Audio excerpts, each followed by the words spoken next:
acknowledge Frank Cangiano's work for the commission in putting this all together. Having been in Frank's position and knowing all the behind-the-scenes work that it takes to put a commission or a council together successfully, it's a lot of work, and so I want to thank Frank for the work that he's done in doing that. I think we'll start by going around and introducing ourselves.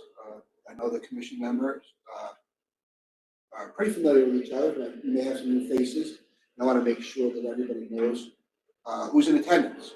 So I'll start, and again, my name is Matt Charton. I'm the Deputy Commission Director at the Office of Probation and Correctional Alternatives here at DCJS, and I'm a commission member representing the Office of Probation and Correctional Alternatives. And good morning, everybody. My name is Frank Cangiano. I am the manager of adult probation operations. I'm here at DCJS Office of Probation and Correctional Alternatives. I just want to thank you all for your attendance. There we go. You can come around. Right on the screen. I'm hiding in the background. My name is John Watson. I'm a special assistant with the Office of Legal Services for DCJS. Thanks for joining us, John. Good morning, everybody. Happy Thursday, and I'm glad I got that right because my days have been off. I'm Nicole Aldi. I am the Alternatives to Incarceration Unit Manager here at the Office of Probation and Correctional Alternatives. Thank you all for joining us. I'm sorry, I didn't know. Do you want to read? Again, Dean DeBruccio, Deputy Commissioner of Policy Planning. All right. Dean, and Anna, could you start for those who are joining us remotely? Sure. Good morning, everybody. I'm Ana Bermudez, former commissioner in New York City for probation. And I'm just going to go Hollywood Square style. Dr. Butts, you are next. Hi, Jeff Butson. I'm a research professor at John Jay College. And Joe, you are next on the squares. I'm Joe Wargo, Jefferson County Probation. I'm a supervisor here and past president of the New York State Probation Officers Association and commission member. And you are joined by? I'm joined by Dan Connor, senior probation officer here in Jefferson County, but president of the POA currently. Thanks, Dan. Like the beard? Thanks. Carl, you are next. Hi, I'm Carl Flons. I'm Principal Law Clerk to Chief Administrative Judge Joseph Sayas. Thank you for joining us, Carl. We appreciate it. Please extend our appreciation to Judge Sayas for his commitment to the commission. I will. Thank you. Kimberly. Good morning, everyone. My name is Kimberly Chavone, and I am the manager of the Fiscal and Administrative Unit at OPCA. Joining us, Kimberly. And I believe Rocco. I'm Rocco Posey. I'm the Commissioner of Probation for Westchester County. Thank you, Rocco, and as always, for your long-standing commitment to the field of probation as well as the Probation Commission. And we are joined by Teresa Skeniel-Hansen. Teresa? Good morning, everyone. Coming to you remotely today from the 2025 Youth Justice Summit in New York City. I stepped out of that summit to spend a little bit with the commission today. So I'm glad I'm able to join you. Appreciate that, Teresa. Did everybody? All right. So we'll kick things off. I think we're being recorded, so I always like to give that warning to members to know that this is being recorded. I'll start off. I think everybody has the agenda. If those of you who maybe have reviewed it, if you wanted to add something, happy to do so. If not, if we're comfortable with it, I am going to ask for a approval of today's June 26th meeting of the New York State Probation Commission meeting. I'll make a motion to Yep. approve the minutes. I'll second it. Second, thank you very much. So the agenda is passed. And the next item, I hope everybody's had the opportunity. I'm sure as soon as you got it, you guys opened up the minutes from our December 12th meeting, hot off the presses, and everybody took a look at it. If not, I'm going to give the membership a minute or so to take a look at that before I ask for an approval. You should have in your packets the December 12th, 2024 Probation Commission meeting minutes. And as I said, I'll give everyone just 1 minute to take a look at that, then ask for a motion to approve.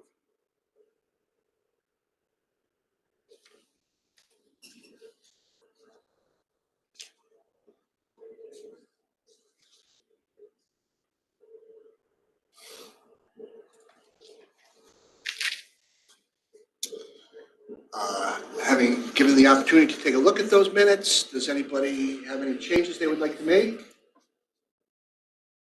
Okay, then I will ask for an approval of our December 12th, 2024 New York State Probation Commission meeting minutes.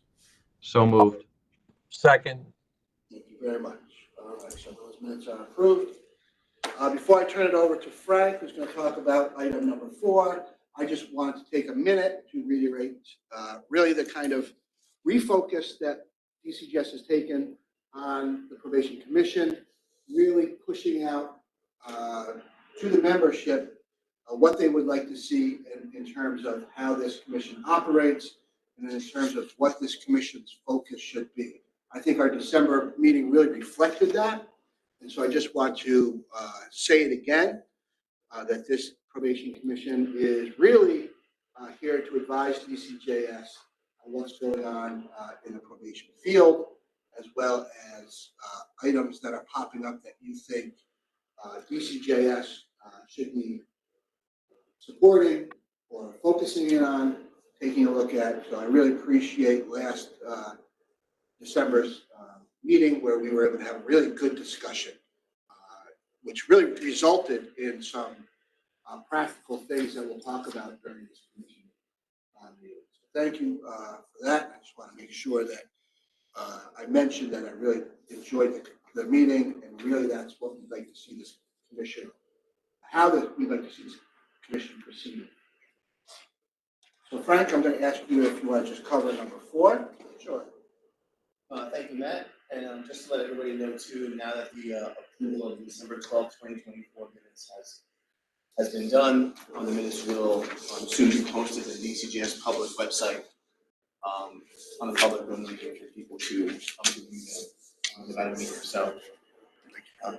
Agenda item number 4 really just indicates where in executive law it is mentioned about the Probation Commission, some of the roles and responsibilities for those individuals who are commission members.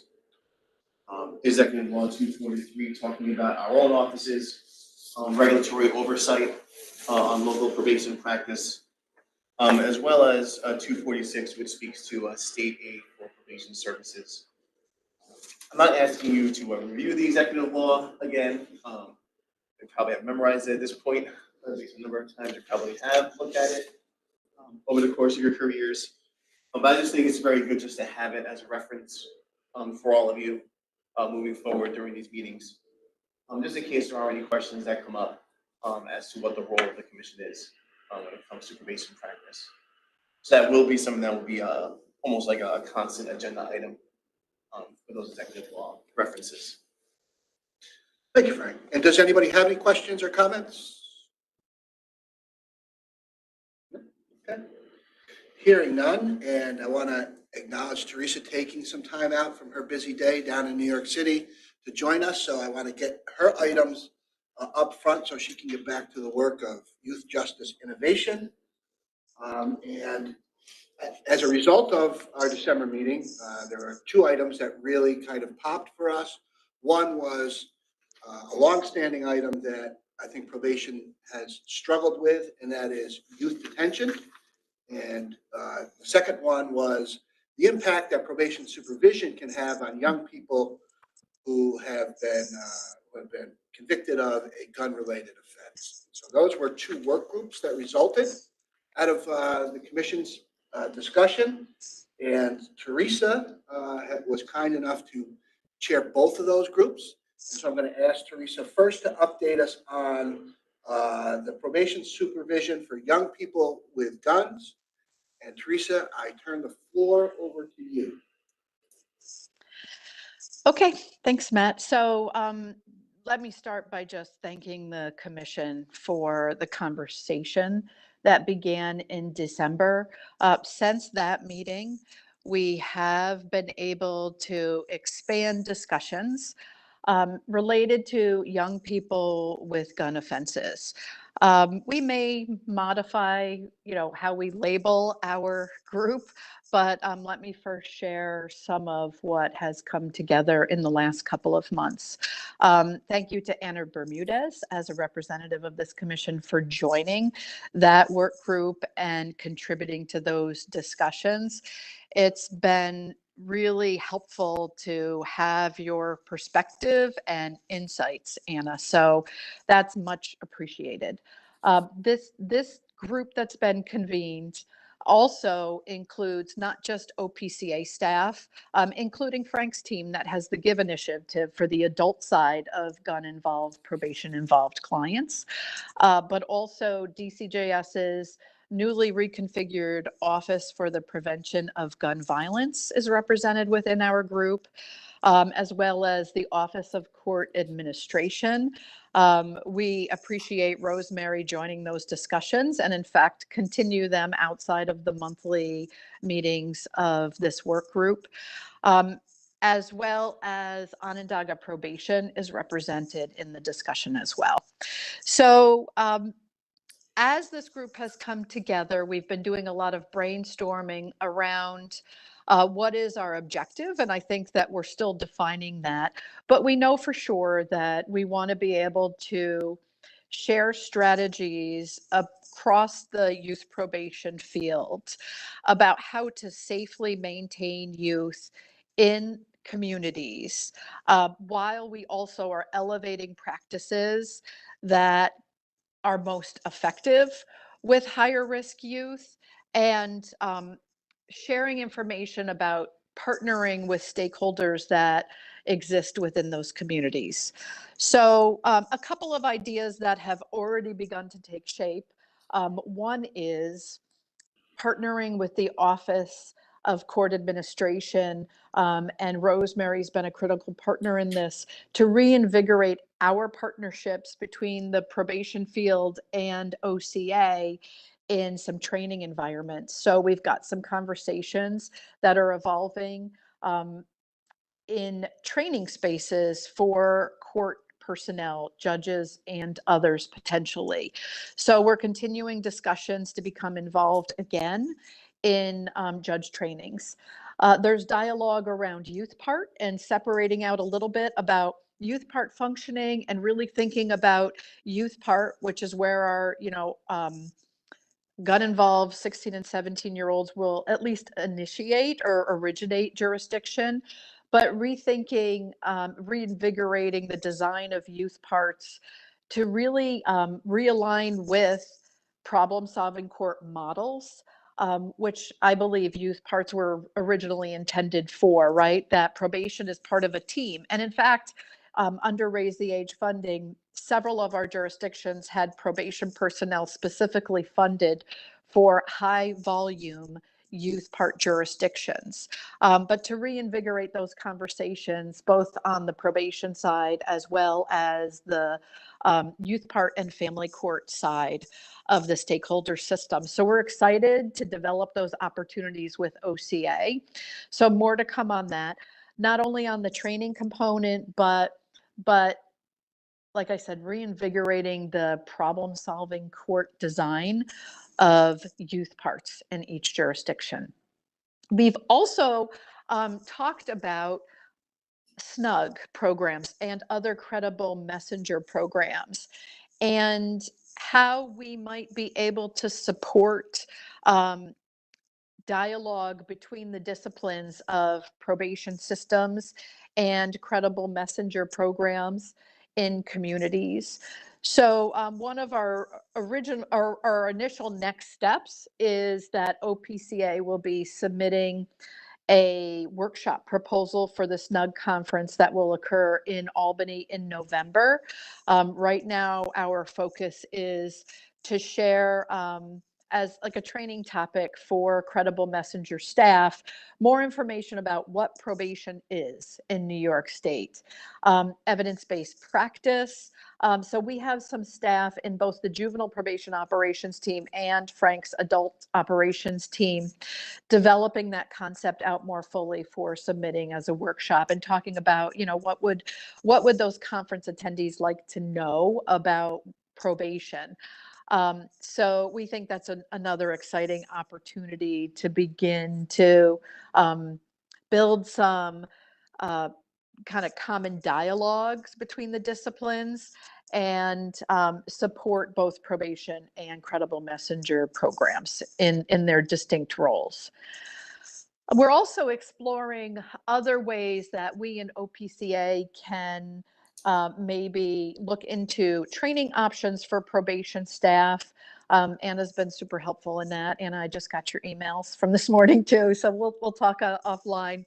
But we continue to explore ways that we can bring training topics to probation practitioners to really operationalize these concepts that we know are effective at not only engaging some of our highest risk kids in the probation systems, but helping them really to thrive, right? Not just engage and reduce and manage risk for the kids involved with probation, but really focus on future orientation and thriving as well. So more to come on those ideas as we begin to unpack them. But that group meets monthly, as I said, with some in-between sessions with individual participants. So we're excited about the dialogue. It's been really robust conversations in that group. So I guess I'll leave that one at that, unless Anna, not to put you on the spot, is there anything you want to add to that as a participant? No, I think they've been amazing and really, it's good to have, the composition is great because we have people from many, facets of the system. And so yeah, no, it's been great. Thanks for your leadership in that, because it's been really, I think really good things are going to come out of that. Yeah. Thank you. Yeah, we're looking forward to the continued discussion. So it's good stuff. All right, second topic. Teresa, before you go on, Teresa, I just want to know if any commission members have any questions or comments on the work group that DCGS has formed around working with young people who are on probation for gun-related offenses. Okay, hearing none. Teresa, you have now the go-ahead. Okay, thanks. All right, second topic that has been not only the discussion of last December's commission meeting, but commission meetings prior to that, and that's around youth detention. So also in the last couple of months, we've convened a work group focused on detention topics. And let me just share with you the participants in this group, because really our objective was to begin to unpack more deeply the conversation around detention access. That's been an ongoing discussion, and also alternatives for detention when it can be safely used. So in this work group, of course, it includes OCFS, Nina Elidor and Damian Pratt are part of this work group.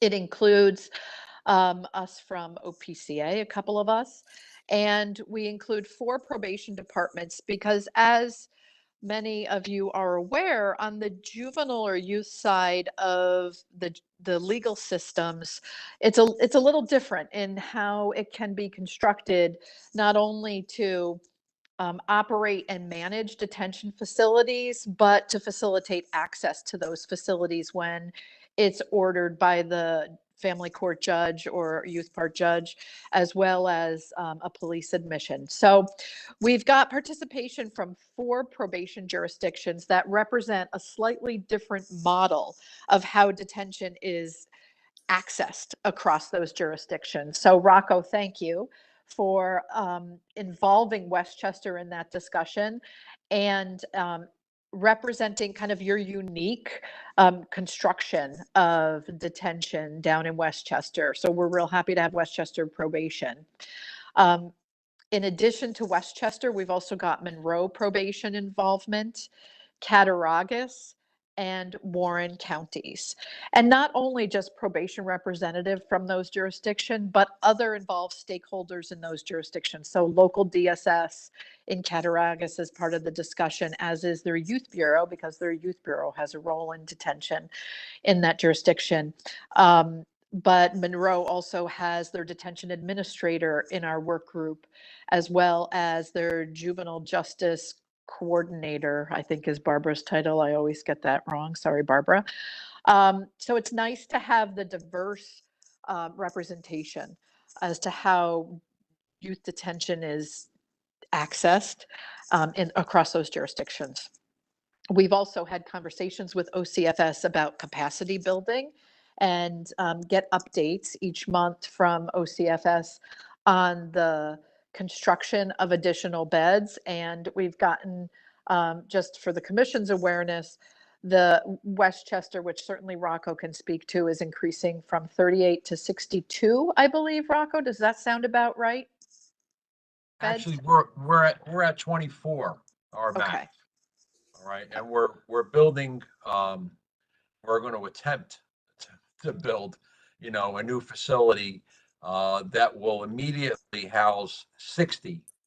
All right, and with the ability to add 20 additional beds if we need to. So the infrastructure will be put there, and as we go down the road, if we need beyond the 60 beds, which we'll build out now, we can always add the additional 20 beds.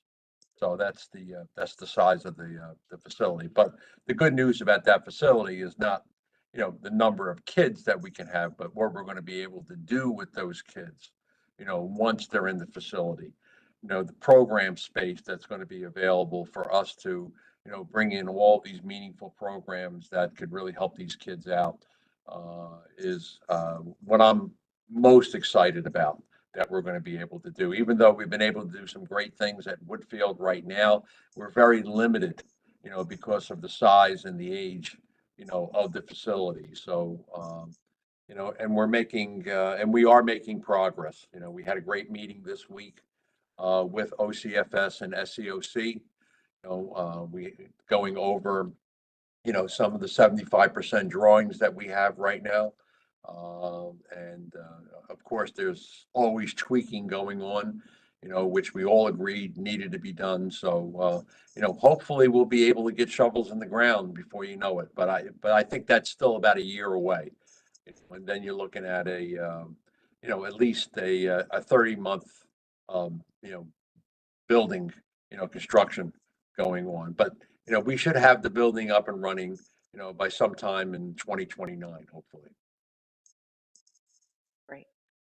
Thanks, Rocco. And Teresa, if I just could interrupt, but I think it's such an important point. I don't want it to get lost that I think sometimes when we think about youth detention, we think about kids just being warehouse sitting in detention. And Rocco's point about being able to bring in services and continuing the interventions for that population is so important. So Rocco, I just want to thank you for noting that, because I think it's such an important fact that a lot of people don't understand or don't see. So I appreciate that. You're welcome. And that's an extremely important point. I mean, we're going to put the kids in. I know there's a lot of advocates out there that just deplore having to put kids in detention, but the reality is kids go to detention. All right, and our job is to make sure that while they're waiting for their day in court, they're waiting for their cases to be processed, that we're doing something meaningful with these kids while they're there. You're right, just not sitting in a room, looking at television or hanging out in the day room. There's a lot of things that can be constructively done with these children, until, we get their cases squared away. So, I think people lose sight of that. And the other thing, is that, a lot of times when I attend meetings, they kind of point the finger at probation that we put kids in detention. And I got to remind them that we don't put kids in detention. We have no control, who arrives, at a detention facility. Judges make that decision. Obviously it begins with, the arrest that occurs, but, the ultimate decision on who's in a detention facility is done by a judge. So I got to remind advocates about that all the time, that probation does not put kids in detention.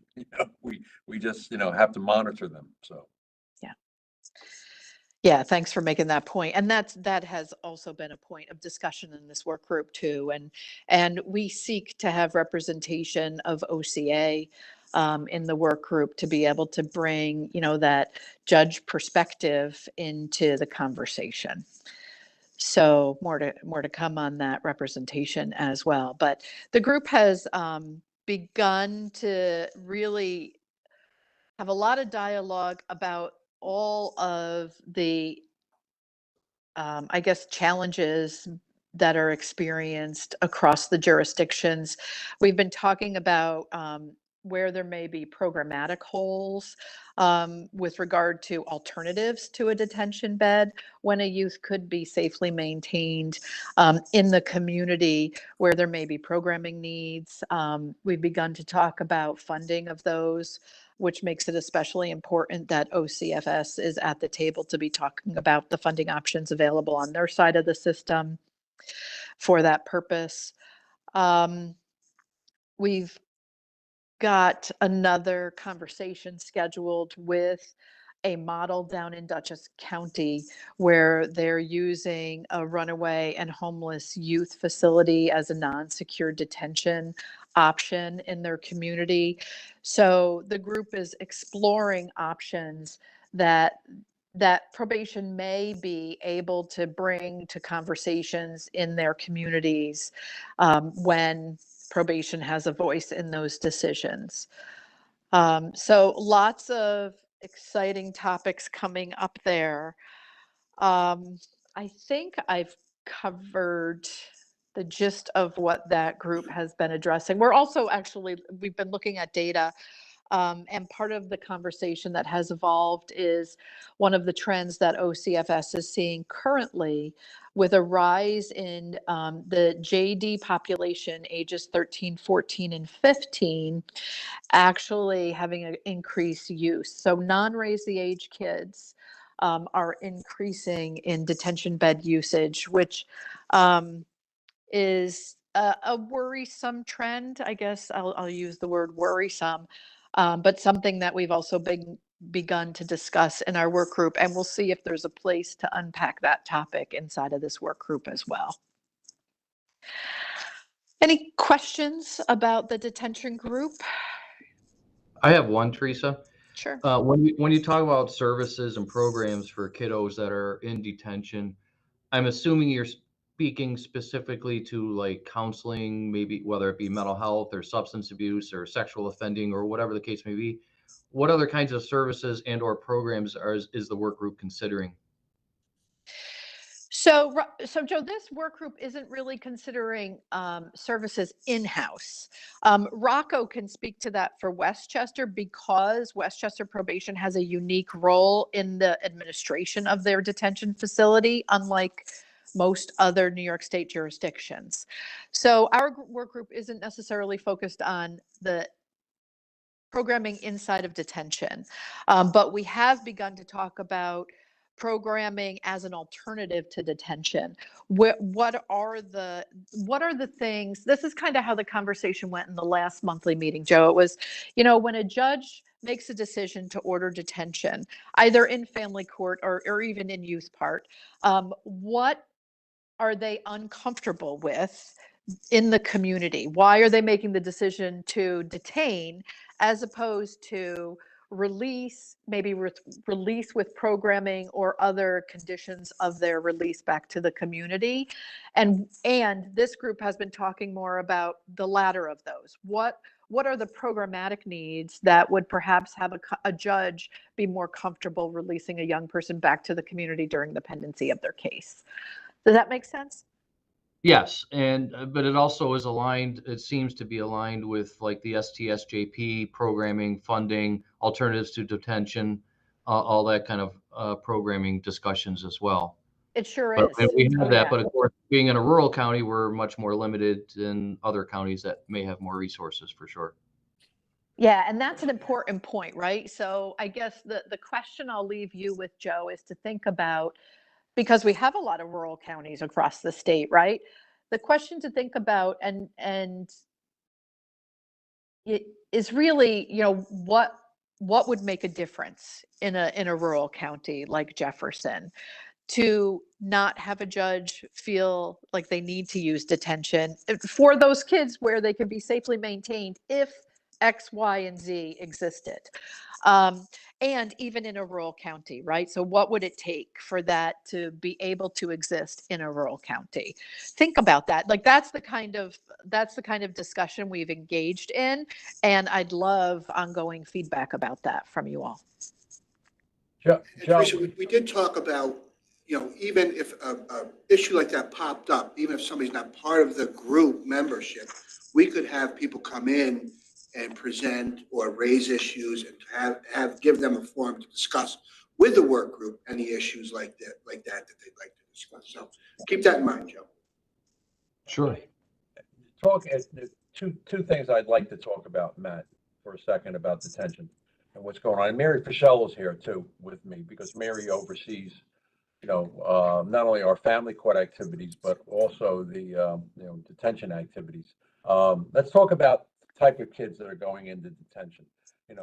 The judge, at least I'm going to speak for Westchester. Judges do not put cream puffs in detention facilities. Okay, the perception out there, that we have kids that are in detention that shouldn't be in detention is kind of, wacky, because I can tell you that, our family court judges do a great job here. And if they can keep a kid in the community, they're staying in the community. When they put a kid in detention, I would give you, all the information of every kid that is in Woodfield right now, and you would take a look at them, and I want you to tell me which kids, shouldn't be in detention, based on some of the things that have happened. Okay. So, it's a tougher population, and I think, seeing a larger number of JDs going in, under the raised, kids that are under, below the raised the age, is not surprising, because, some of these kids are just committing, offenses that, judges are having a very tough time in being able to keep them in the community. All right, with that being said, once we get them, when you talk about programs, for example, Joe, we put a premium on educational programs. These kids need to be in school. Okay, they need to be attending classes. We spend a lot of time, in working with our local educators, and making sure that when a kid comes in, we get their educational records, if they were in school, if they're not in school, what happened when they left, So we put a real premium on making sure that we try to engage these kids as much as we can into educational programs. But that's just one facet, of the programs. Mary, some of the other programs that we run there. So we do try and bring in vocational programming. We work very closely with Westchester Barber, who comes in and teaches the youth so that they can get barbering certificates. Hi, Mary, I hate to interrupt, but we can't really hear you. Can't hear you. Oh, I apologize. I'm sorry. So we work very closely with different vocational programs that come in and work with the youth. We work closely with BOCES. We work closely with Westchester barbering program that youth can leave with a barbering certificate. We work with different banks that come in and do financial literacy programming. We have a mentoring program that comes in. We work with 914 United, who is run by an individual who'd been previously incarcerated themselves, and then comes in and talks with the kids about the best way to utilize their time while they're in detention so that they come out with something. We do life skills classes, anger, aggression classes, boys groups, girls groups, art therapy, music therapy. There's so many more things that go on besides the regular rec, like they play pickleball every day. They're on the basketball courts. A million things to take up their day because you need them to be active and productive so that they're not causing problems within the facility, but also so that they leave with more than they came in with. But that kind of gives you an idea, Joe, of, the type of things that we try to do down here at Woodfield, and we're looking to increase it. If, once we get a building that can accommodate, even having more people come in and work with these kids while they're confined with us. That's So I great. hope that helps, Joe. Okay. I'm happy to hear that. I'm not sure that happens in every detention facility. I mean, albeit I'm sure it does to some extent, educational programs and things that they have to meet minimally. I don't have the luxury of having a detention in my county, obviously, which I always have to rely on others. And we have a few across the state that are scattered throughout the state in detention right now. And that becomes an issue is we send them there and we don't know what happens with them while they're there per se. So it is what it is. Transportation's an issue. We do our own juvenile transports in this county. Our sheriff's office does not do that. So that all is incumbent and falls upon our probation department to do that and go pick them up and making arrangements and all that stuff. So we are in a unique situation in Jefferson County just for that alone. But I think the services and programs and educational and mental health and all those programs that you've talked and referenced are super important. I'm glad that that's continuing. That's super good. I just want to go back to a point that Rocco made. I mean, it's a localized decision by that judge. I mean, in Westchester, Rocco's assures us, those kids that are in detention really belong in detention. But, we don't know that that's happening across the state. I believe wholeheartedly judges act in good faith. But the data is what the data is. And if they're seeing a spike in that, we know that maybe not in Westchester, but across the state, we're seeing a trend like that. I think it's something that should be concerned. And that's true. The judges do make those decisions, at least ours do in good faith. And we've had, as many of you know, situations in our county where the judge remands a kid to detention.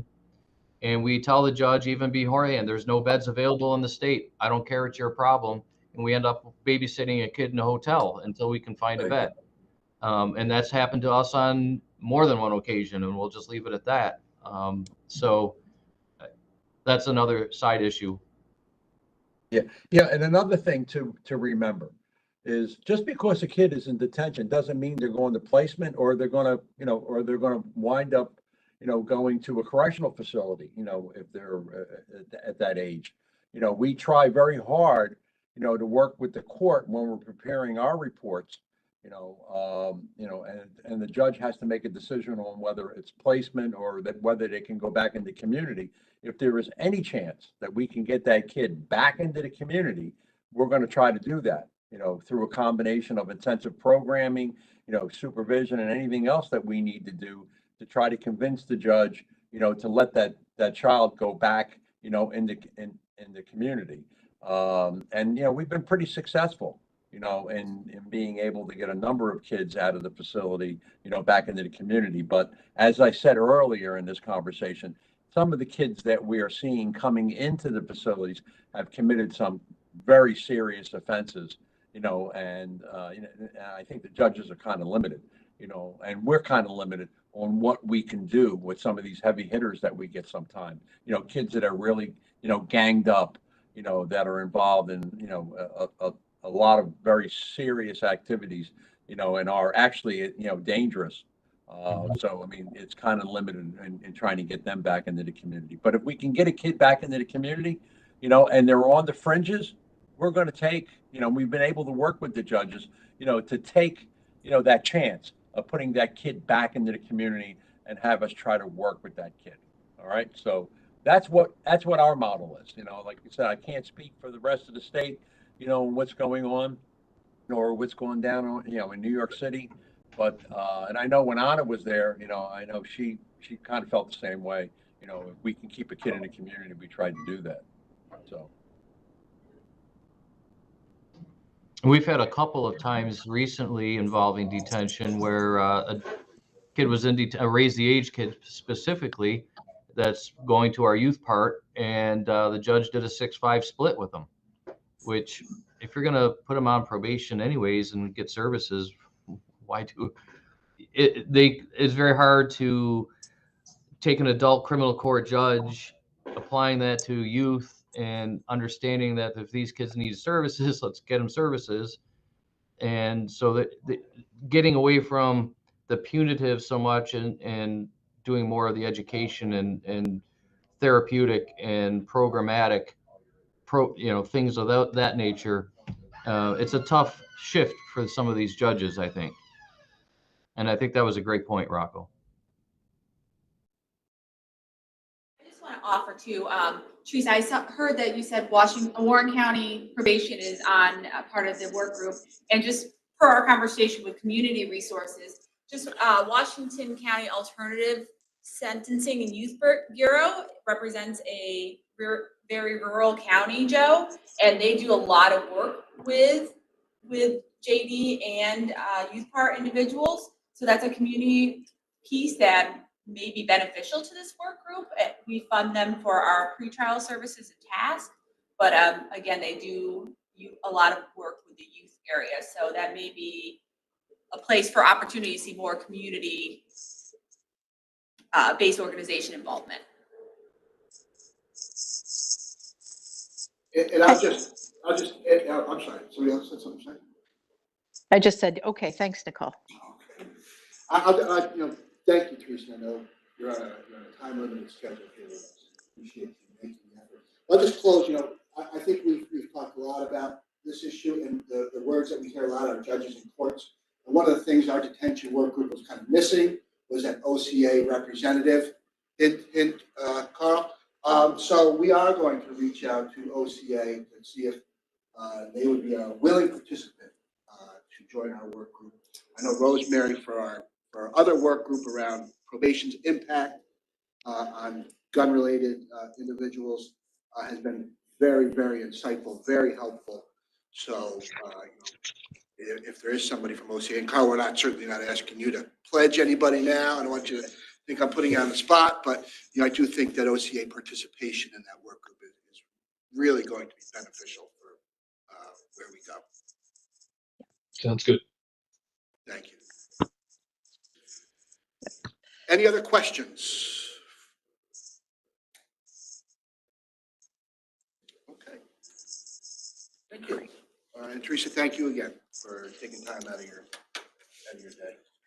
You got it. Thanks to the commission actually for being part of really robust discussions over the last few sessions and participating in really, like I said, unpacking these couple of topics to have an impact on how probation does practice in these areas. So thanks again. Thanks, Teresa. Okay, moving on. 5C, update on training for seniors, supervisors, and administrators. I'm happy to report that DCJS OPC has worked very hard on a supervisor's course.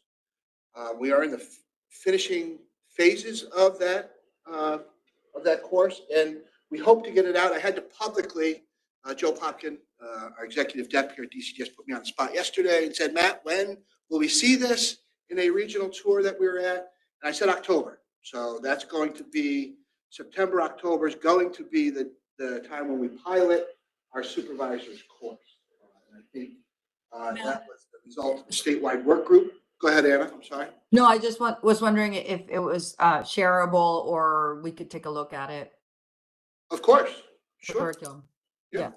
We can distribute it to the commission members to take a look at, and any feedback that the commission has is really appreciated. It is a result of a statewide work group of probation professionals. So we are really looking forward to that. I know it's long overdue. I know those of us that were supervisors in departments, we kind of were promoted that supervisor position and told to supervise, and we weren't really sure what that meant or what that looked like.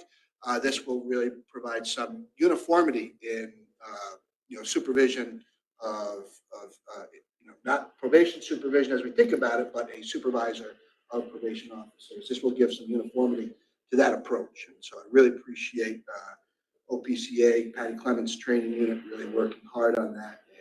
we will push that out. And before we do push it out officially, though, we will allow the commission members to take a look at that. I mean, part of why I ask also is that, so I'm involved in a couple of things outside of New York, and, for other jurisdictions, not necessarily needing to reinvent the wheel, in terms of things like that when they're looking, some other departments, I'm working with, St. Louis right now, is looking for revamping their supervisor training, things like that. I don't know how you feel about sharing that beyond New York, but it might be something that we should consider. Anyway. And I know there was some question about, Part 346, is this going to be a mandate for new supervisors? And we are going to put in a regulation that all new supervisors do complete the supervisor's course. And we will certainly provide a time frame in which we think it's reasonable for departments to have their supervisors complete that course. So, and we recognize, and I'll say this very, very honestly, we recognize when we get it off the ground, there are going to be some challenges that we face in providing this to all new supervisors throughout the state. We will, you'll have the opportunity to ask for those waivers, and we will certainly grant them if necessary while we push this out. So that's I'm really excited about that supervisor's course. And, as I said, October at the latest, hopefully September. We will get that pilot up, and prior to that, we'll have the commission take a look at the curriculum. Any questions on the supervisors?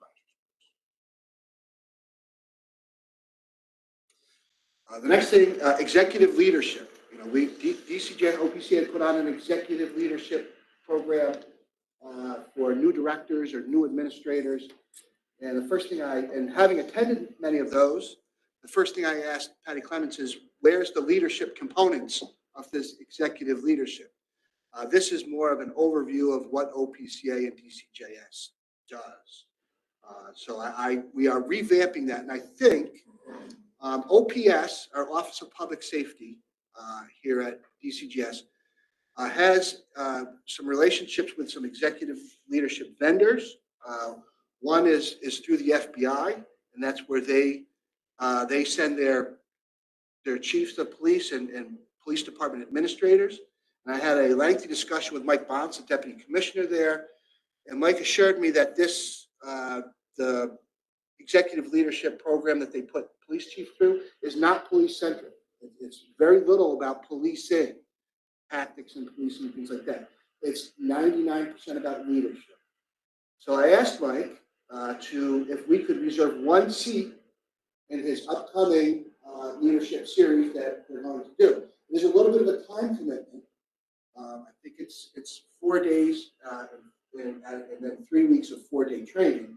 I recognize that that's a commitment for probation directors, but I am going to ask one director to attend this, and it's at no cost. DC just picks it up, to attend this leadership training if they're willing, and provide some feedback whether they believe it's something that they would, they think that probation executives would benefit from.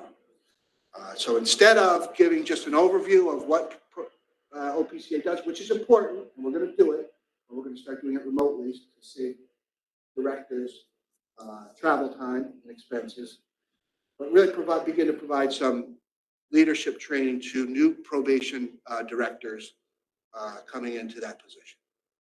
So that's an update there, and I'm happy to answer any questions. And I want to officially be on the record thanking Mike Bonds because he said that when they put it out, they'll immediately get 150 applications to go there, and they can only take 33.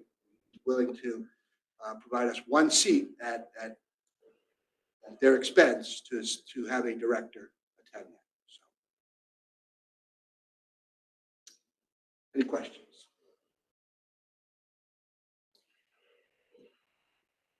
None. That's the update for 5C. 5D is our staff development regulation, which has been going on now for a while, but we are happy to say that it's with our executive team, and it's actually under review at the chamber. And we have filled out the numerous forms you have to fill out. Our Office of Legal Services has done an extraordinary job of moving that through. We hope to have that back, I'm going to say, by the end of the summer and out for public comment. We, as directors on the call know, we have sent it out twice for informal review from probation departments. We've taken the feedback that we've been provided, and we've kind of worked that into regulation. So we're really happy that we did that. Now, just note one thing, we did recognize that given the changes in BCPO and the changes in the length of fundamentals of probation practice, we have extended that to a 12-month period for individuals to complete FPP. We know that's kind of an opportunity for probation departments to take a breath. But and again, my feeling on this, when I've got some pushback about it, is said probation departments they're going to put people in positions where they know they're going to be safe. Probation directors, probation department heads are going to know that they're going to put people where they're going to be safe, and they're not going to be putting them out there in positions where they won't be safe, given the extra 6 months of time to complete the fundamentals of the practice. But that's kind of one of the big changes that came from COPA, and that we recognized and we wanted to be flexible after that. The probation department had 6 extra months to complete the fundamentals of probation practice. Yeah, I just wanted to also just applaud the local efforts by certain jurisdictions in creating their own local academies to try and meet this training need. Specifically Jefferson County, specifically the departments within the capital region area, and creating a new local fundamentals of probation practice academy sites. We understand there's a large undertaking and a lot of preparation to be able to develop these local academies. So we just wanted to recognize that we appreciate the efforts of the departments in creating these sites, because hopefully we'll give more opportunities for that initial training for those departments and those jurisdictions, in addition to the already existing academy sites. Westchester being one of them. Westchester being one of them, of course. Appreciate it. So that's for part 346, and of course I'll echo Frank's comments about acknowledging the established academies and helping. You just don't. We recognize you just don't train your own.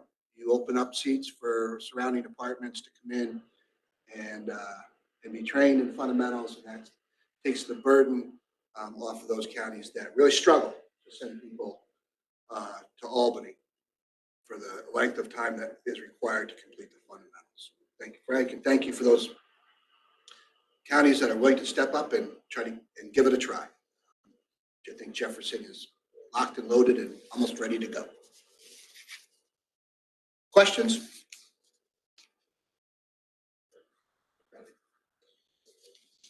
All right, so this is one I think that was raised by commission members, so I'm going to really ask for the commission to weigh in.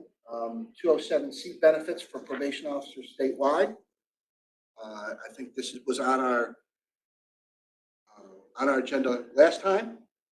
Joe, I'm not sure if you were the one who brought this to Frank's attention and wanted to have a further conversation on it. So if you were, I'd ask you to start the conversation. If you're not, I'd have to ask Frank who it was that brought this to his attention. Matt, I'm sorry, I couldn't understand what you had said. Your voice was kind of broken on my end. That's okay. For E5E, 207C benefits for probation officers statewide. I know this was a conversation we've had prior, and it's on our agenda again, and I believe that you will ask for it to be back on the agenda to have some further discussion. If you didn't, I would have to reconvene with Frank to find out what commission member raised it.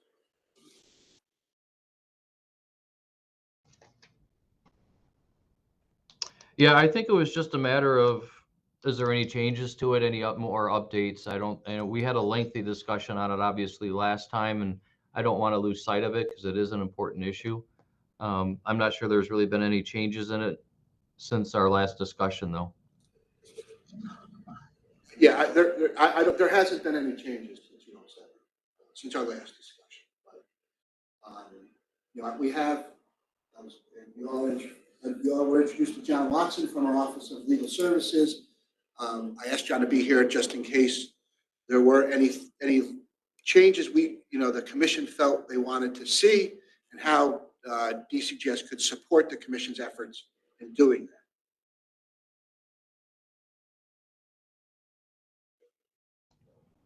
Yeah, when I reached out to the POA when the meeting was coming up, and I think when Frank sent an email asking for agenda items, and that was just one of the things that the POA had brought up and continues to bring up because it is an important issue for officers, is that 207C and the retirement system and benefits and that along that line. So I think just I didn't think there was anything really to add to the discussion. I don't think anything had changed, but I think it's just an important topic that they don't want to lose sight of. Just to kick that back, if it's POA, I would ask POA if POA wants to write a letter to DCJS, kind of outlining areas where you think we could support those efforts. We will certainly take a look at it and review it and provide feedback.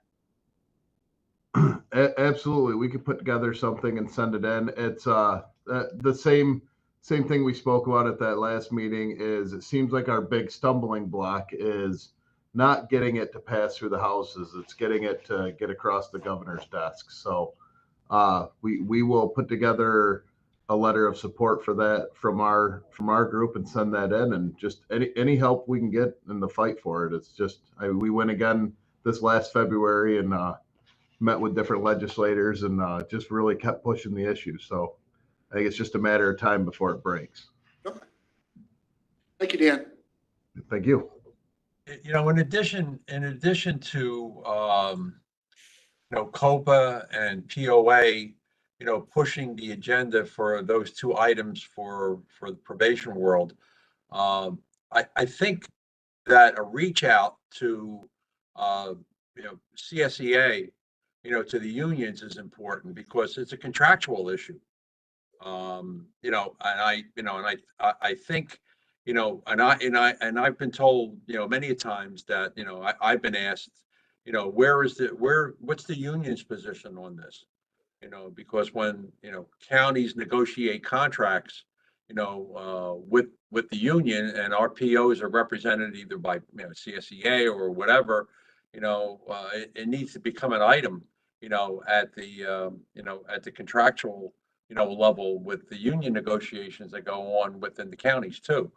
So I think I think it would be good for you guys, Joe and Dan, to just keep that in the back of your mind, that if you can get CSEA to jump on board, and be lobbying with you, up in Albany, I think that would mean a lot. Excellent idea. Thank you. We actually have the president of our local CSEA in our department as well. So we can definitely push that issue, at least on the Jefferson side, and see if we can spread across the state. Because I know I can bring that to, within our county. And that's one of the first things that my bosses ask me, well, where's the union at on it? And so, because they see it as a contractual piece. So.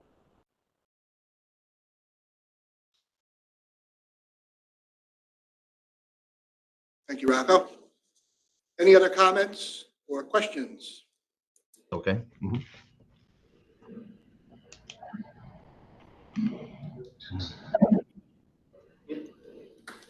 So it seems like for agenda item 5F, it's perfect timing that Dan, you start to speak regarding the previous agenda item. So I was wondering if you can provide the commission updates regarding the upcoming Probation Officers Association conference. You got me. Yep. We are all set. Everything is good to go. We will be going from July 30th till August 1st this year.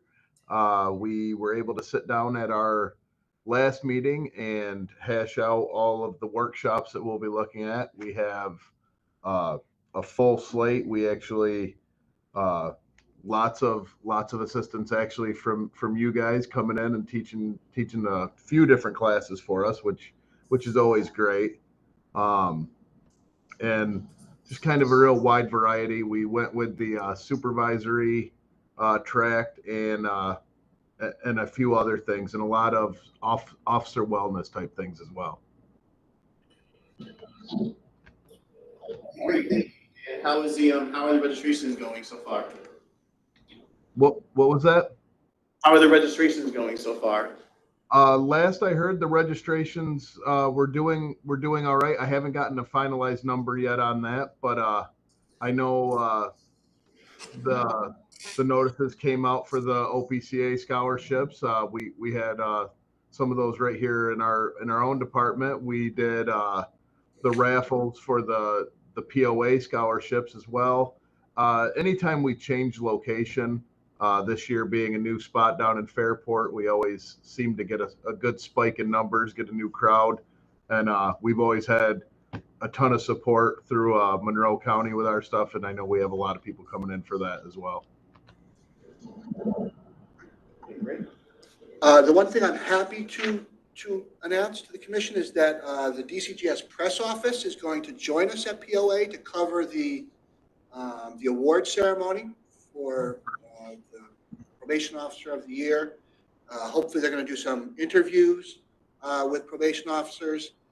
So I'm really happy that our press office has really kind of joined us. They will be there in person with cameras and I'd say recorders. I don't know if recorders are still a thing in today's day and age, but I'll say recorders to conduct some interviews of probation professionals. So I'm happy to and appreciative of our press office coming out. That'll be great. I'll make sure that everyone's aware of that for the day of the awards as well. Thanks, Dan. Thank you. Any questions on POA from the commission? Always an exciting time. Okay, moving on. Number 6. I don't have my glasses on. Yeah. Thank you. All right, some focal issues for commission feedback. All right, some things we're hoping to get feedback from the commission members on.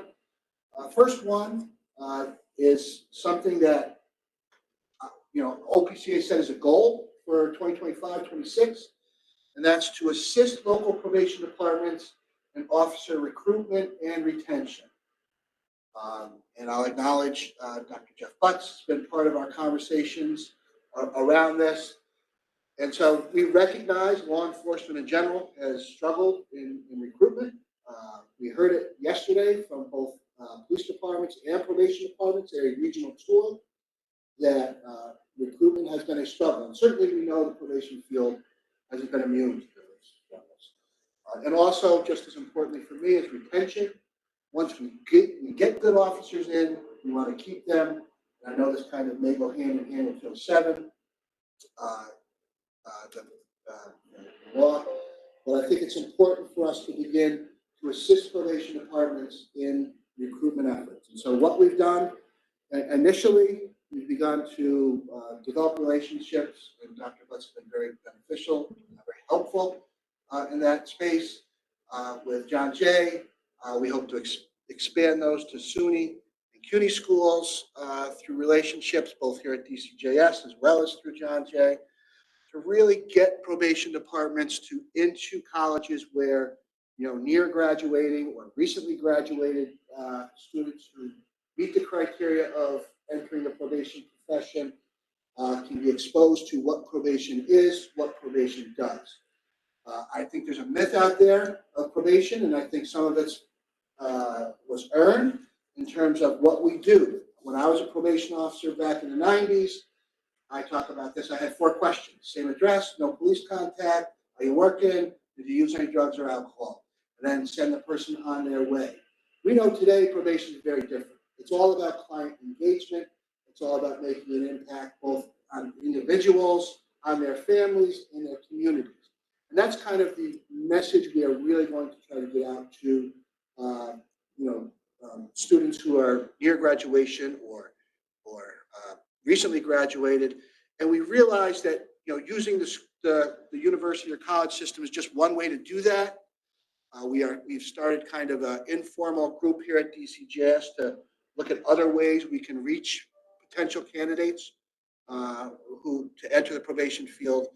And so that's one of the things that I think we can do. And so probation, the probation directors, probation departments, I'll be reaching out to try to coordinate some of that, and to, what I think we do best here is develop a work group of probation professionals to kind of lead us in that effort. We'll create the relationships, I believe, but certainly it's going to be up to probation departments to get into those spaces and really begin to tell the true story about what probation does across New York State.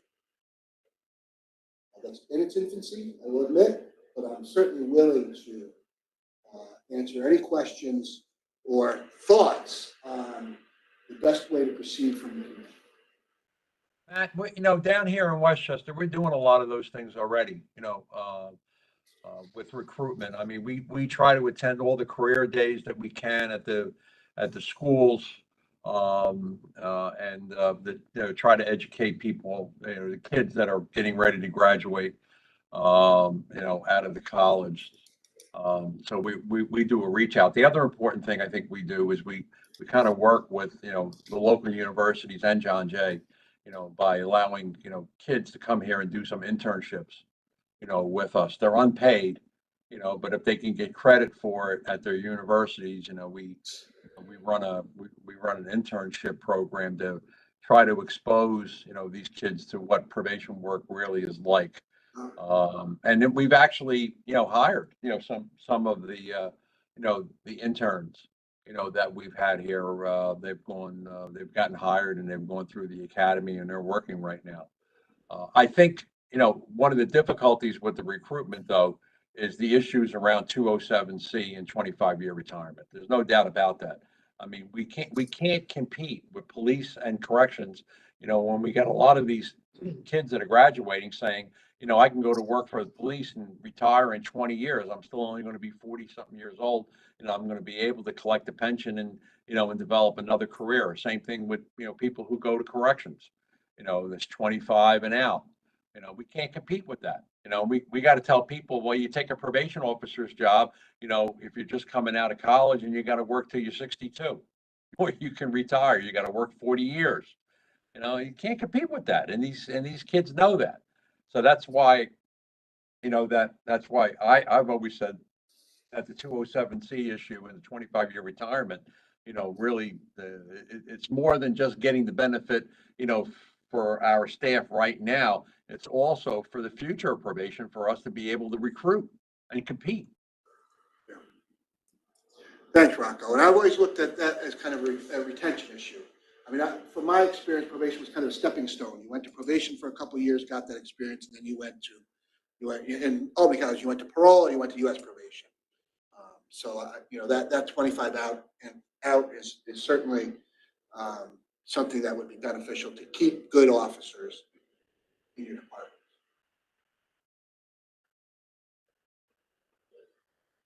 Other thoughts from the commission? I'll just add, there's another population I think that you could tap into, and I've had these conversations with the leadership of the college here, which are young people full of passion to contribute and how to use their education, and they just don't know about all the opportunities. We had an intern in my office this past year who was a Marine Corps veteran, halfway through college, and definitely wants to get involved in justice, but just didn't know how to plug in because they only know so much. They've only seen Law and Order shows, and they don't know how to what reality is. One more thing, and I don't know if this will be around next summer, but this summer in New York City, at least, the Summer Youth Employment Program is really great. It provides paid internships, and the host organization does not pay them. The city program pays them, and they're in an office for, I think it's 8 weeks, 6 to 8 weeks, And that's a way to expose someone still in college to the working environment at no cost to the host agency, because the city program pays for it. We're having 2 join our office shortly. And that's something to think about next summer.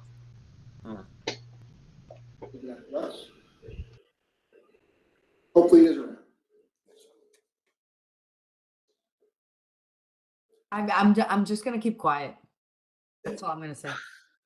What, I don't, please, you're a No, vital no, part. no, no, no. What's happened? No, because who in their right mind would go work for New York City Department of Probation right now? That's all I'm gonna say. And don't put that in the minutes. Won't be in the minutes. But thinking more globally than that, Yes, just the I field can. of No, no, probation. we were having issues, during my time also. Same, but I think it was same as pretty much as Rocco was saying.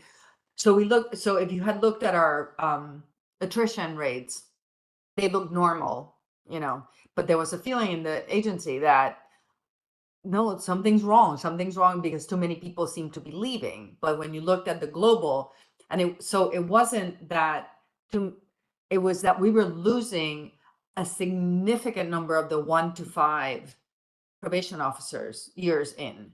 The veterans were staying because they were then by now closer to their retirement and whatnot. But we were losing right and left, the young people, the year 1 to year 5.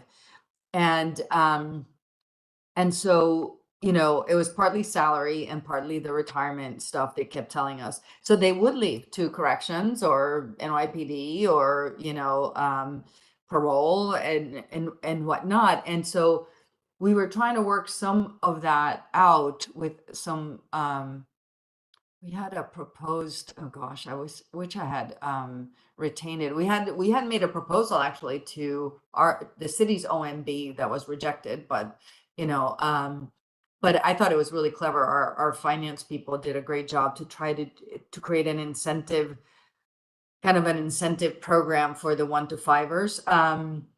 But we were doing everything that Jeff also said. We had SYAP young people. We had, we did all the fairs, all that stuff. So I don't know. I don't have a great answer right now about it. But yeah, it was difficult, especially the people who came into this. Oh, because they had put themselves on the civil service list of various agencies. And so the other problem with having was like we're spending all this time training people, and then a year in or 2, they were leaving us, And so I'm not really sure about a really good answer. Thank you, Anna. Joe, I don't know if you have any thoughts as our other probation experienced member. In our county in Jefferson, there's a significant number of people in my department actually that were interns here, including my current director. I believe did an internship at probation, albeit that was 35 years ago. We only have a local junior college here, and we have a great relationship with that college. In fact, the president of the college, his brother-in-law is on my floor as a probation officer. The head of buildings and grounds is married to my director, so we have lots of ins there. But we have interns from other counties, from Oswego State, that come in periodically. We have interns from BOCES and local high schools that come in for a day or 2. So they're getting exposure and experience and eye-opening experience most of the time for these people. We take them out in the field with us. We don't just have them do filing and stuff. We do a lot of different things and send them to court and let them experience that. And so, but I think circling back to Rocco's point, I think competing with a 20 or 25 year and out retirement is tough when you're coming in at tier 6 at 21, 22, 23 years of age and got to work here for 40 years. That's a huge factor. My daughter just took the state trooper test June 9th with knowing that she could do a 20-year and retire. And she just graduated from college, and she's set to go there this coming Saturday. Day after tomorrow, she's taking the probation test. And she's back and forth. She goes, I'll have to work 40 years or I could work 20 years. The pay's better at the state police, but I could retire in 20 years working Monday through Friday for the most part, and so there's a lot of factors like that that I think need to be considered. Thanks, Joe. Sure. And I do think that, really telling the story of probation, because probation is now distinctively different. There are law enforcement aspects to probation, of course, but it's distinctively different than law enforcement work. And I think really beginning to tell the story of what that difference is, I think is important. I had the opportunity to speak to a senator who's on another council of ours, and I said to her, this was about trying to get the legislature to up state aid. I said, why are we struggling to get probation more money? And she said to me, man, I'll tell you why, because most of us don't know what probation does. And she said, frankly, most of us couldn't tell you the difference between probation and parole. And so that's really what kind of spurred that's another issue, another initiative our office is taking on, is really beginning to try to tell the story to the public about what probation does. We're working very closely with, again, our wonderful press office here to use social media platforms to really begin to push out some of those great stories about what probation department really do every day. It's amazing. If the public only knew what probation really does, I think we would be in a better place. And it's different from every county too, to be honest with you, and what programs and services are available. Procedural justice requires probation to do a lot of different things than we normally would do. We're putting ourselves out in the community more. I know in our department, we work a lot of festivals and fairs locally. Just putting our face out there. People don't know what we do, who we are, what we're about. We're handing out junior probation officer stickers. Kids love that crap. Bubbles with probation written on them, literally kids making bubbles. And that's new that we're doing this year. We sometimes do traffic control. Going all the way back to 1998, we had a massive ice storm up here that went from our county all the way up to Montreal. Well, the probation department was pressed into service then as running a food distribution warehouse. Go figure that. I mean, when nobody else knows what to do, it seems like they call on probation to serve and fill a need or a void. We're a very versatile group of people and can serve so many roles and functions, more than just a law enforcement or a referral agency for services. Thanks, John. I appreciate those comments. And Anna, you know what New York City was asked to do, what they thought DOP was going to be asked to do during the work crowd control. Oh my God, please don't. The one thing though that I do want is, some people were saying that if we lowered or changed the requirements not to require a college degree, whatever, I disagree with that. I really don't. I think it's really important, based on what Joe was saying and the various functions that we have, that we do need that level of education for probation officers, and that it should not be, that should not be changed. I just want to make that point. As a matter of fact, one of the things that we should be looking at, and Jerry's brought this up, Jerry Cook and Suffolk has brought this up.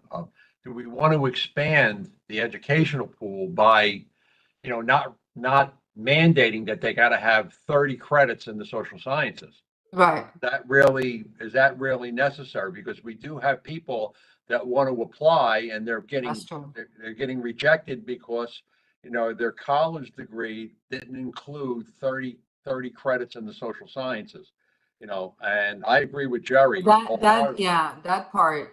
Yeah, makes sense.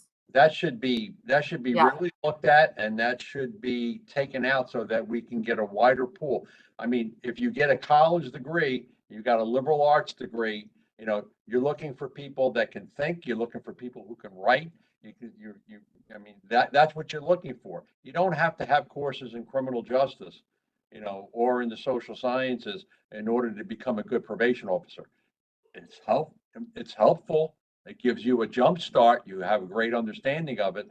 But, if you don't have, those courses, does that mean you can't become a good probation officer if you go through all the training, and then eventually gain the experience, Yeah. once you start working, you know, Yeah, so I that's would. a good point, Rocco, because I used to tell the probation officers when we had a new class and whatever, it's like, I can teach you a lot of stuff on how to conduct, and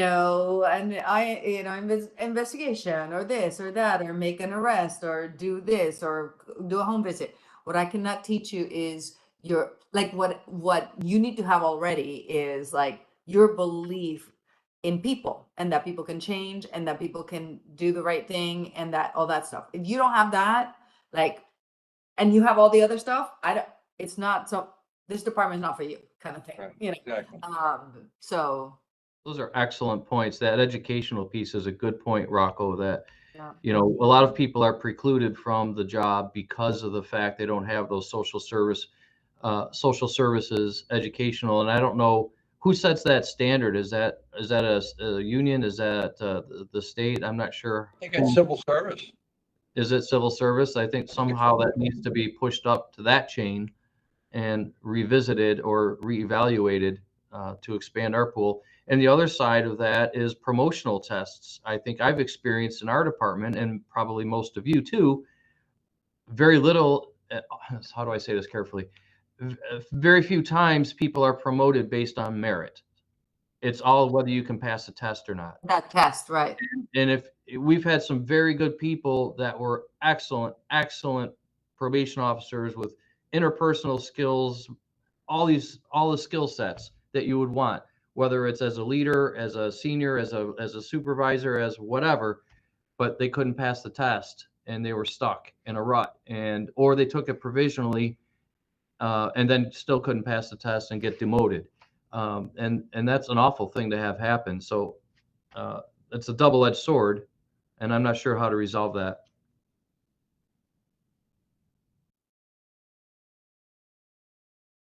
Thank you. A good conversation. I will ask Frank to put this back on our fall/winter agenda. One, so we can update you on our efforts in what we're doing, but also to really ask for the commission to take some time to reflect on that and provide us any feedback you have. Also, just want to say one plug to the upcoming POA conference is that we are holding a workshop on probation officer recruitment and retention. It's going to be led by Joseph Reynolds and Sarah Asher from the Adult Ops Unit. Because we really want to start driving that message home locally to those in attendance as well at POA.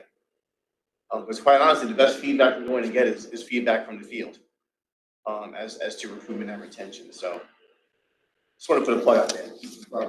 Shameless Plug. Thank you. Thanks, Frank. So next item under our focal issues that we'd like to get some feedback from the commission on is pretrial, very broad term. I'm going to ask Nicole Alby to kind of narrow our focus. So Nicole? Well, again, thank you, Matt and Frank, for putting this on the agenda. We've had quite a bit of conversation, as some of you may know, the funding for pretrial services and comes through DCJS. Really, we do the block grants for the 20 million that's in the budget, as well as there's many 13A programs that are pretrial services. We have 44 of the 57 that are funded with 13A money, in addition to the block grants. So one issue that has been brought to us, and I've worked very closely with NIAPSA, our New York Association for Pretrial Services, and was the oversight kind of confusion, because being between OCA, who does the certification and is charged with reporting, but really financially DCJS, what can we spend the money on? What are we doing with the money? There's some confusion there. So there's a topic that we wanted to discuss, as well as one of the pieces of the non-monetary conditions, which require, if something like mental health services or substance abuse evaluations, areas like that are put as conditions by the court, the defendant is not required to pay for those services. So how do we get individuals to those services with the tools that we have and be able to pay for it? So that's another big piece that has been brought to us. in addition to other issues like the no state issued standards. Again, there's the NIAPSA standards, which are great, and we did assist in revamping in 2020, or uniform regulations. That's been another concern about the uniformity, because pretrial services between each county, because of geographic and other issues, they can look very different, even though the 51040 outlines all the pieces of pretrial. And then last one we wanted to talk about was the use of electronic monitoring and how that's been increased quite a bit, and what that has put as a strain on some of our pretrial programs of having to do the monitoring and having the equipment for these individuals. And a big thing that a lot of smaller counties are actually identifying is that electronic monitoring is being ordered on individuals that are unhoused. And how does that, how do you make that happen? So there's actually other pieces, but I didn't want to overwhelm too much with all the different topics. So certainly we can talk more about there, but we really wanted the commission's input on what you're seeing maybe in your jurisdictions, or how you practice with pretrial, especially based off of the new reforms that started in 2020. And if there's, and we are so happy to have OCA on the call again, Carl, not to put you on any type of spotlight on you or anything, but it's just very integral that we all are working together. Thanks, Nicole.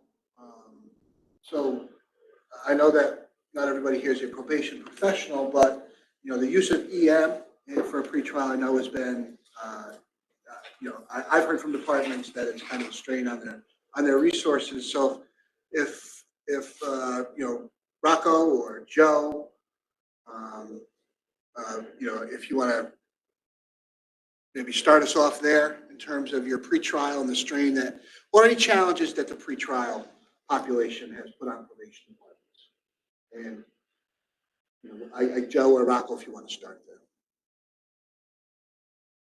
I'll Yeah, defer Joe. to my senior leader, Rocco. Well, it's a little different down here because, probation, we're the oversight, we contract it out. We've always contracted pretrial out, but I can tell you there's been a robust use of electronic monitoring, since we've made it available, again, in the county, because we had stopped using it for a while. And then when pretrial came back, when we expanded it, we looked into electronic monitoring and we are using it. But, I don't have a whole lot to offer because Jimmy Duque oversees that and he's not in today. I would have him here to kind of, fill you in on, what's going on in pretrial. But I know one thing, they're busy. They're busy. But like I said, it's a little bit easier for us here because we contract it out. We just make sure that they get the resources that they need in order to be able to provide the services at the line level. So, that's about all I can say. I can make sure that, we have a report on what's going on for the next meeting. I'll ask Jimmy to put some stats together and actually, be available for the next meeting where we can give you a real full briefing on what's going on in pretrial. Thanks, Rocco. And that's choice, correct, Rocco? We have quite a bit of contact with them, the agency that oversees, that you contract. Yes. And Anna, I see your hand raised, but I want to go to. Yeah, no, that's fine, whenever. Joe? I could speak to ours because I don't work in the pretrial in our office, but we do not contract out. We run the pretrial in-house. We have 3 dedicated officers to running pretrial. So they're in court, whether in person or virtually, every day. They split up our Watertown City Court and our county court. They're also involved with the drug court, I can't say that word, opioid courts. And a lot of them they're constantly on the road transporting people either bed to bed for treatments, in and out, doing PSIs. That's a majority of what they're doing. beyond that, I don't have any numbers or stats and figures in front of me. And as Rocco said, I could invite one of them in my department to join us for the next commission meeting if you so desired. Be glad to help facilitate that, and they could maybe provide some more insight and information for you. Thanks, Joe. Just a quick question on my end. You know, I know, and one of the things points that Nicole raised was the idea of services. You know, providing those services, and there is a small group of people that it says free services, right, or no cost to the participant, the individual. Some of them may be covered by public assistance, Medicaid, but there's probably a group in there that it would come out of pocket for them, and the law requires that somebody provide free services to this population. I don't know if you've run into that issue or not. I don't believe we've had too much of that, to be honest with you. Most of the services being referred are for substance abuse, I think, primarily. And usually that's insurance, Medicaid, whatever the case may be, or private insurance. Most of that's facilitated or arranged in-house in the jail. They have a lot of services in the jail already, mental health and substance abuse providers that can facilitate evaluations like locators for substance abuse treatment and determine whether they need inpatient or outpatient treatment, and help facilitate those services beyond the jail and getting them back out into the community. Thanks, Joe. Anna? In the city, pretrial is in the adult system kind of complicated because probation is not the main provider there, and when they, at one point in the adult system, they did want us to then do the highest end people through electronic monitoring, and part of the issue became also like who's responsible for replying to or dealing with an alarm, right? Because then in terms of your question about resources and draining resources, the staffing for that, if it's a probation officer, it's like 24/7. And then you have to have rotating people right? And so what we said is like, we would do it if we were just like the conduit for the alert, but that there was no expectation of immediate response, that the response would be to then go to the agency that manages pretrial and say, an alarm went off last night, you may want to alert the court, kind of thing, right? It was, obviously, that's not what they wanted. So the sheriff ended up doing it.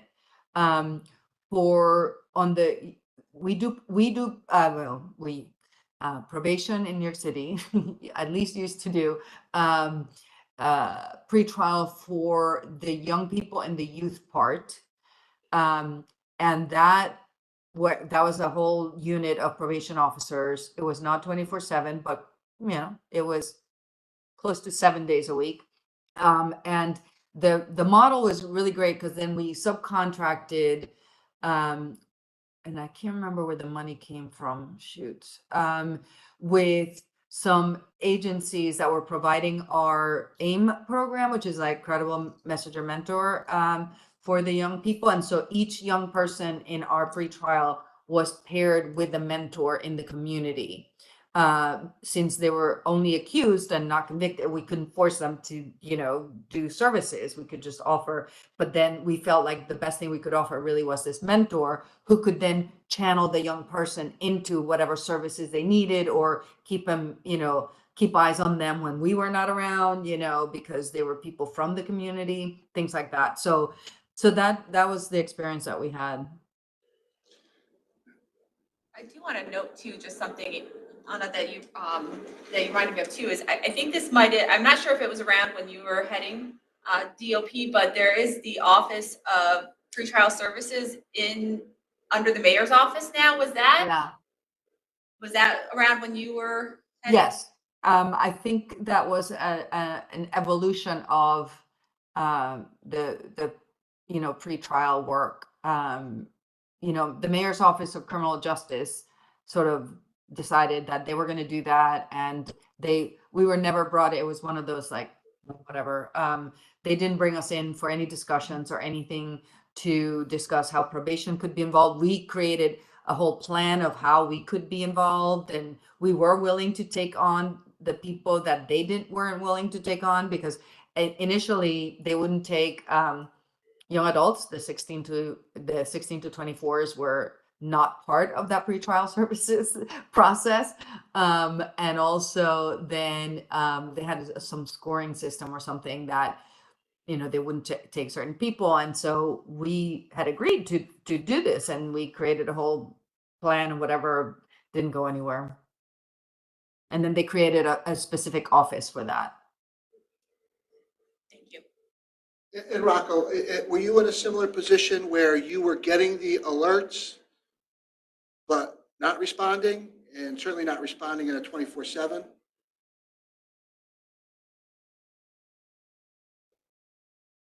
You're on mute. I'm sorry. When we ran the electronic monitoring before the pretrial expansion, we did it 24/7.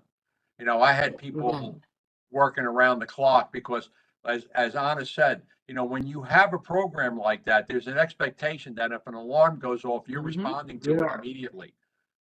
And we had really focused our program at that time. This is going back a number of years now, Matt. We really focused our program on sex offenders, because we had told the court at that point that we really wanted every sex offender that was being placed on probation, put on an electronic monitoring device until we were able, to do all our assessments to determine the level, of abuse that we were dealing with, at that time.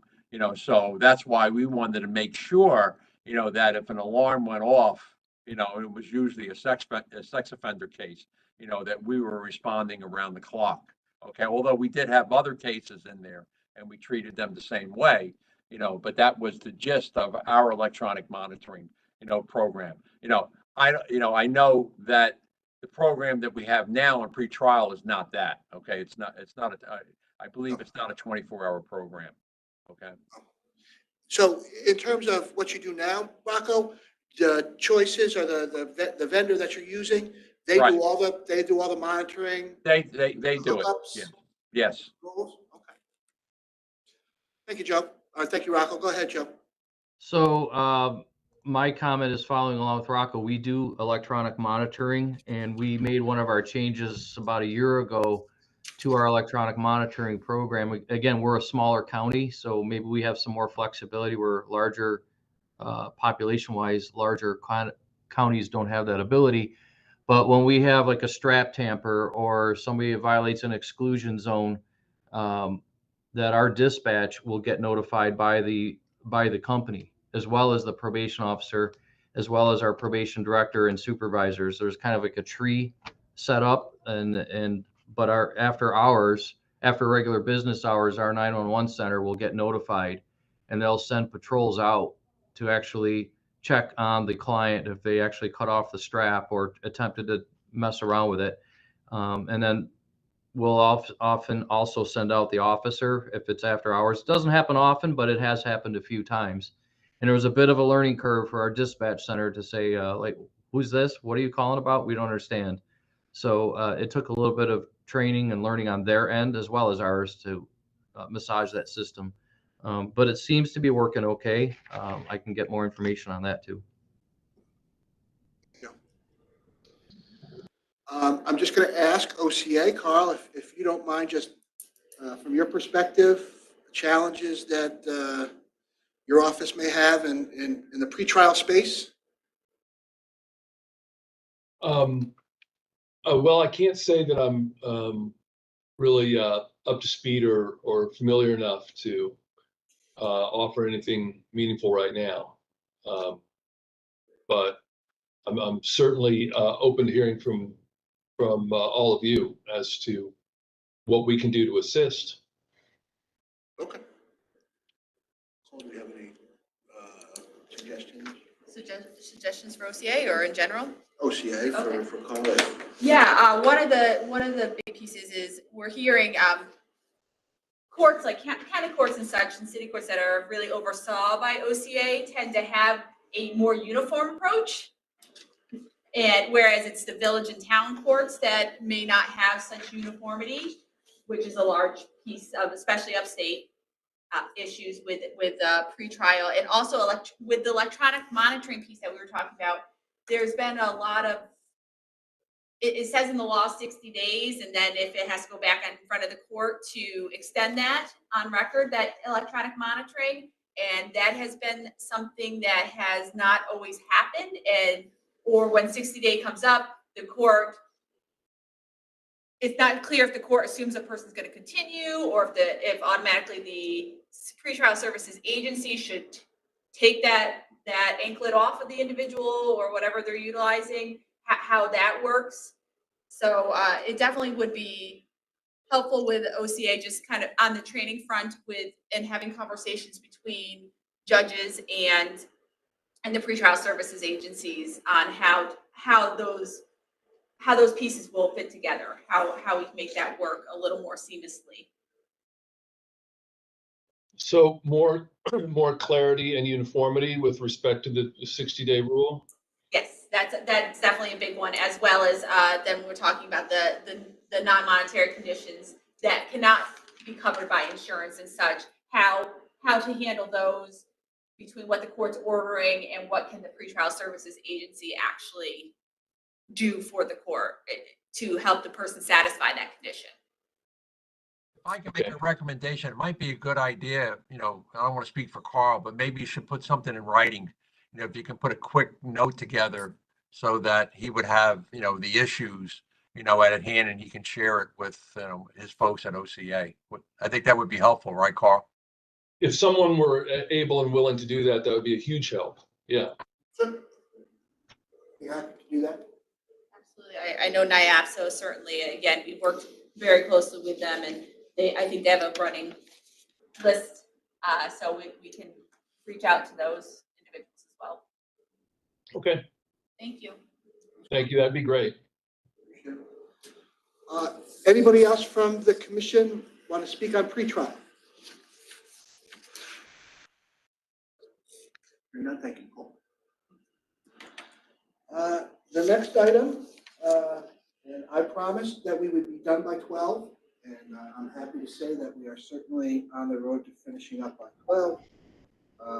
Number 7, vacant probation commission position. I'll turn that over to Frank to just speak quickly on any vacancies the commission has. Yeah, it's really quick. There is currently one vacant position on the probation commission. It's for the individual who, as a member of the community, has demonstrated an interest and involvement in the field of probation. Executive law indicates that there has to be 3 individuals that meet this criteria. Currently, that's Jeff and Anna, but there has to be a 3rd. So we're just waiting on our internal processes to get approval to take the next step to look for another commission member to fill that void. Thank you, Frank. And DCGS is working to that end. We are working it through the bureaucracy. So before I add just one other thing to other business, is there any commission member that has other business they wanted to raise? Could I just circle back, just a quick comment on the recruitment piece? I received an email from somebody that's apparently watching that reminded me years ago when OPCA was still under DPCA, Division of Probation and Correctional Alternatives. Bob Macarone at the time had convened a work group to go over the H-10 first, and met with civil service, members of DPCA, civil service, POA.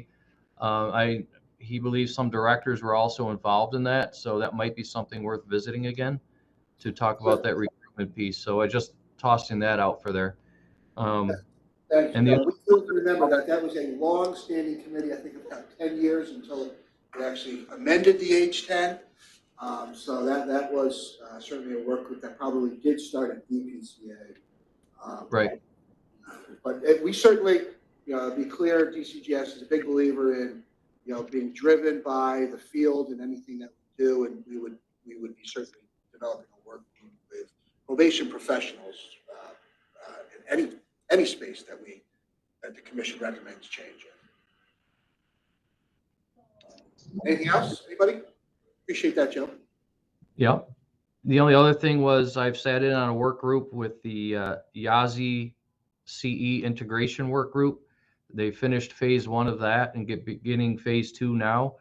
They developed a handbook for a user guide. Basically, that's drew in collaboration between DCJS and Audemon to improve data accuracy, avoiding duplication of data entry, streamline the assessment and the workflow. The CE planning piece, the My Action planning is all supposed to be going live and incorporated there. So now the phase 2 is looking more at the financial piece of that, I believe. But I don't know long-term the status of Caseload Explorer, whether that's going to continue long-term or whether the state is looking to develop their own case management type of a system. I've heard some grumblings that the DCJS may be looking to develop their own program down the road. So I'm just tossing that out there as a curiosity type question. Thank you, Joe. And you raised my other business item. And I do want to acknowledge the work of Bob Macaron, former director and deputy commissioner here, in his work as a project coordinator, trying to get us to the finish line with Caseload Explorer. But the fact is, before I turn it over to Frank Tuck, DCJS is developing, DCJS is putting together a request for proposals. We have been told by OSC that they will not give us any more extensions on our DCJS's contract with Automa, our catalyst. So we have to go out to bid for a new system. And the idea was, and I think all the directors know this, that we would put out an RFP for the full probation community, where probation departments could come under the umbrella of a DCJS paid-for system. It would be a cloud-based system, and if probation departments chose to do so, we would have a case management system that's uniform across the state. And we are putting that RFP together. I will say there's 2 work groups. One is DCJS led, because we have DCJS needs things from this case management system, especially our Office of Justice Research and Performance. And another work group that's led by probation professionals, probation department people who are using the product or the main consumer of the product, who are helping us put this request for proposals together. And we will put it out there. We hope probation departments make the decision to move under a state system that the state handles out of the local systems, out of the local IT departments. So we have one statewide system that probation departments do. And I will mention that we did this based on COPA coming to DCJS and saying, we need a change. Catalyst, the Catalyst and CE are just not the product that work for us. And DCJS, out of that, decided that we would take on the cost and the maintenance and all the other wonderful things that come with a new case management system. Frank, if you have anything to add, I'm sorry I stole yours. No, that's okay. I just wanted to say that we've started to hold these 2 groups that Matt was talking about, the DCJS only group, as well as the group that has volunteers from the field, to gain their feedback on what elements could comprise a good database for probation users. And we have already had a lot of excellent feedback, a lot of good information sharing among these groups. And just we are finding that the DCJS wants and needs are really in a way matching what the field is telling us about what the elements of a good database, what's going to be helpful to probation departments across the state. One of the things is just their ability to be able to share case information department by department within this potential statewide database as well. That seems to be a major ask from the field.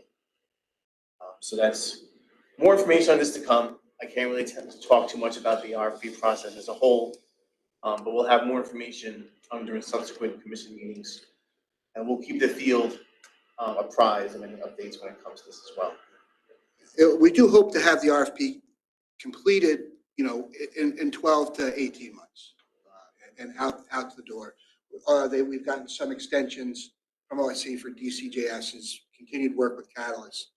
As you know, Caseload Explorer is a local product.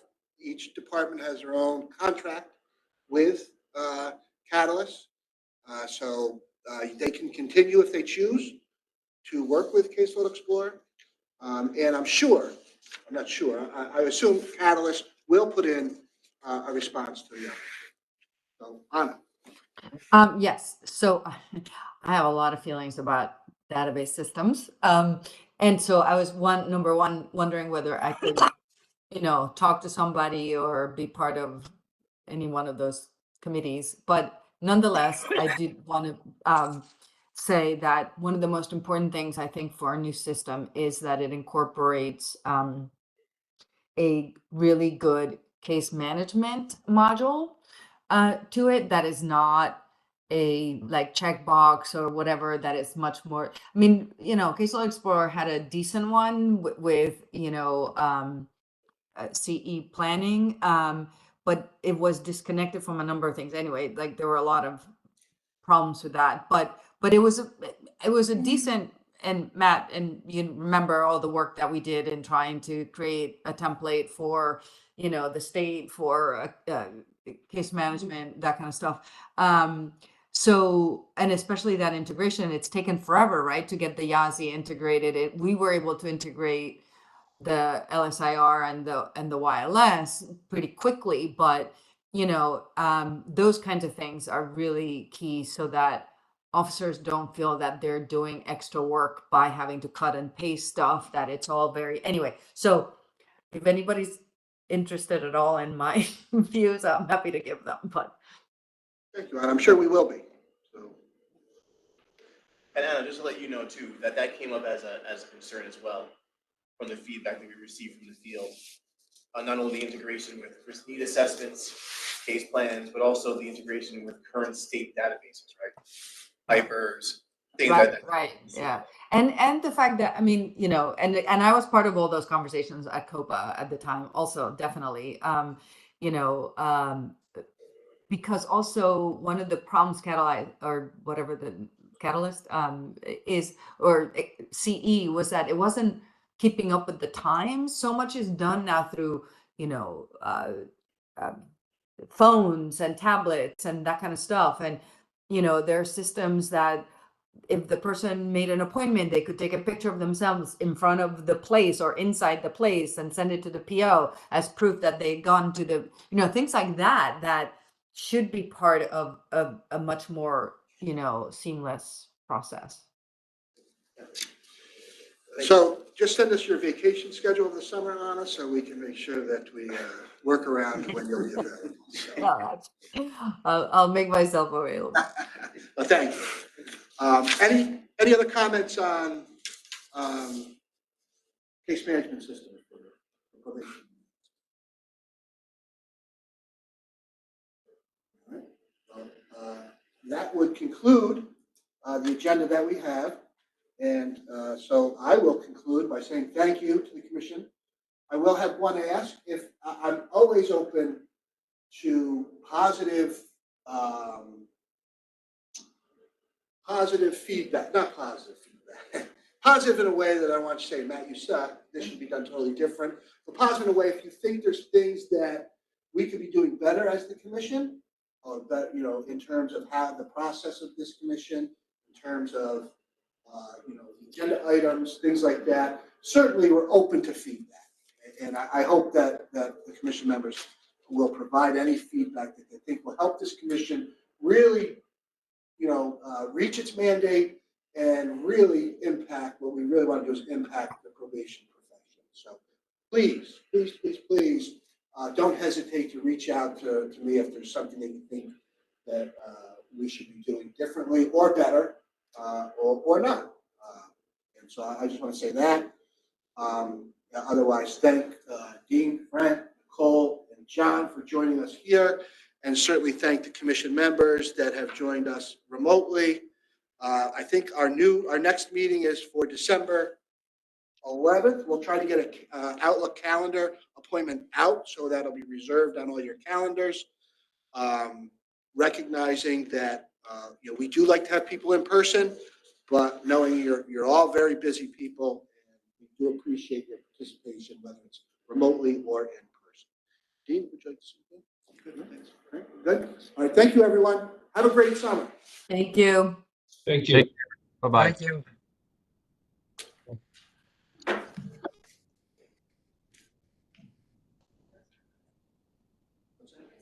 a list, there's a couple other things, but I was like, I'm starting to, there's, I you know. promise, bro. When I saw Frank put 10 to 1.